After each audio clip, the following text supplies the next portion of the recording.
In the same setup, with good position and good breathing mechanics, let's begin creating pressure. So we're going to touch or work on all those same areas that we did with our breath to make sure we've got expansion, but now we're going to check on our pressure, our ability to pressurize those different areas, with the exception of that lowest rib line. So let's start just above your pubic bone. Let's move up to where it's soft, and with this exercise, you're going to be lying down.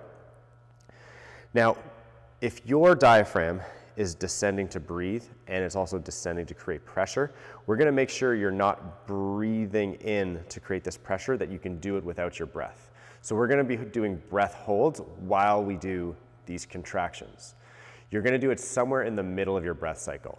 You should be able to breathe all the way out so you know your diaphragm's fully stretched, and then that gives you a better opportunity to work on creating that pressure, because it's hard to do it on a full inhale when you're already big. But you just know that you can't hold your breath as long on a full exhale. So we're going to do it somewhere in the middle of a breath cycle, but you can also practice this drill with just a full exhale. So you take a few breaths.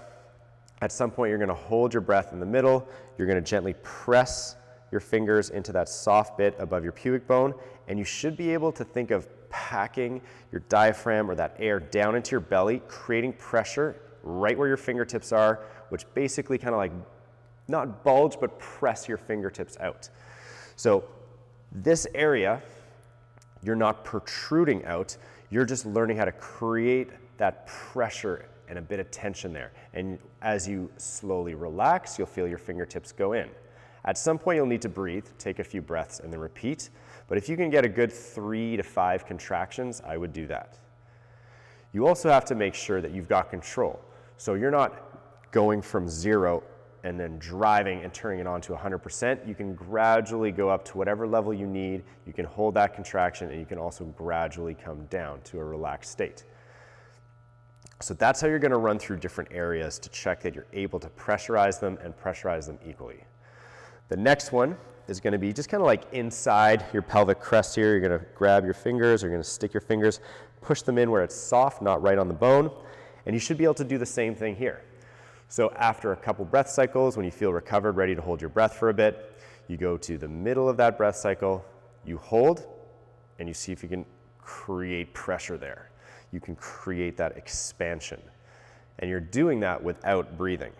You're doing that gradually up to a certain firmness, holding, relaxing, and then repeating before you get too out of breath, so that, within 2 to 3 breaths, you can do another cycle. So these are usually pretty easy to do, or generally easy, but we're going to get into harder and harder areas. So now in your sides, slightly to the front, just where we checked where you were breathing as well, or where you could expand while breathing.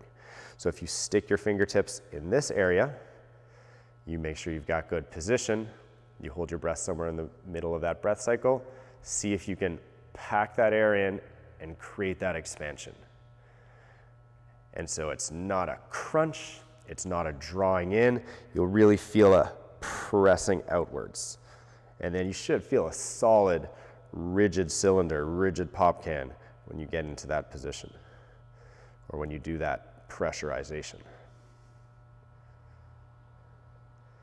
Now, harder still, because usually it's harder to breathe in the back, which means it's going to be harder to pressurize there. But again, the thumbs go just below that lowest rib. And from here, you need to be able to do the same thing.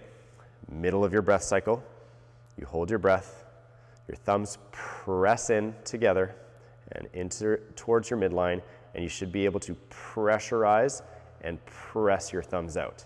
It should feel exactly the same as it did in all the other areas.